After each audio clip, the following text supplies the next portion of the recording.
Hello friends, welcome to my YouTube channel Nitesh Singh ji 5R। तो आज का हम कथा लेकर आए हैं भोलेनाथ और भस्मासुर की कथा। तो चलिए बिना देर किए हुए कथा को शुरू करते हैं। भोलेनाथ और भस्मासुर की कथा बहुत पुरानी बात है। धरती पर एक असुर रहता था जिसका नाम था भस्मासुर। वह बड़ा ही बलशाली और तांत्रिक शक्ति का था। भस्मासुर भगवान शिव का अनन्य भक्त था।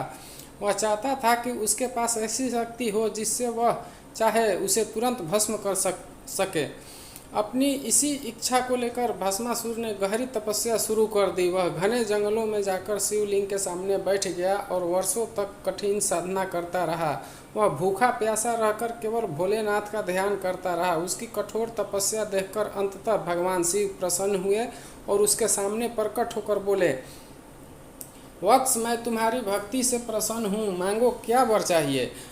भस्मासुर ने आंखें खोलकर भगवान शिव को देखा और बोला, हे प्रभु, मुझे ऐसा वरदान दीजिए कि मैं जिसके सर पर हाथ रखूं वह तुरंत भस्म हो जाए। भोलेनाथ बड़े सरल स्वभाव के थे। उन्होंने बिना सोचे समझे उसे यह वरदान दे दिया। अब भस्मासुर अति प्रसन्न हो गया। उसके मन में अहंकार भर आया। तभी उसके मन में एक दुष्ट विचार आया, क्यों न इस वरदान को पहले भगवान शिव पर ही आजमाया जाए। भस्मासुर बोला, हे भोलेनाथ, अब मैं आपके सिर पर हाथ रखकर देखता हूँ कि वरदान सचमुच काम करता है या नहीं। यह सुनकर भगवान शिव घबरा गए। वे तो सच्चे भोले थे, पर भस्मासुर की नीयत बदल चुकी थी।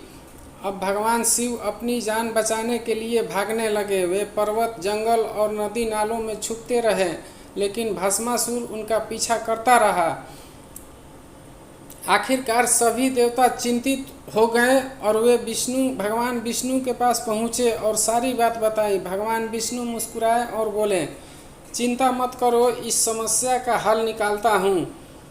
भगवान विष्णु ने एक सुंदर और आकर्षक स्त्री का रूप धारण किया जिसे मोहिनी कहा गया। मोहिनी का सौंदर्य देखकर भस्मासुर तुरंत मोहित हो गया। मोहिनी ने हंसते हुए कहा, हे वीर, तुम बड़े बलशाली लगते हो, लेकिन मैं उसी से विवाह करूंगी जो मेरे साथ नृत्य कर सके।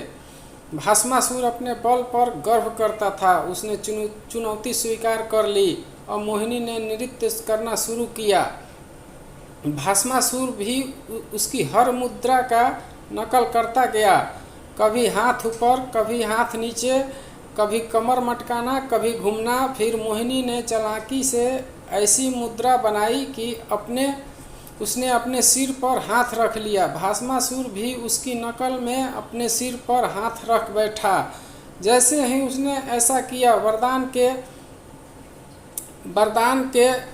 वरदान के प्रभाव से वह तुरंत भस्म हो गया। भोलेनाथ मुक्त हो गए। सभी देवताओं ने भगवान विष्णु और भोलेनाथ की स्तुति की और संसार में पुनः शांति स्थापित हुई। इस कहानी से हमें यही सीख मिलती है कि अहंकार और अधर्म का अंत निश्चित है। सच्चे मन से की गई भक्ति का फल अवश्य मिलता है, लेकिन अहंकार कभी किसी का भला नहीं करता। जय भोलेनाथ, जय महाकाल। वीडियो अगर अच्छा लगे दोस्त तो चैनल को लाइक, शेयर और सब्सक्राइब कीजिएगा, ताकि मैं आप लोगों को भक्ति से जुड़ी कहानी या भोलेनाथ से जुड़ी कहानी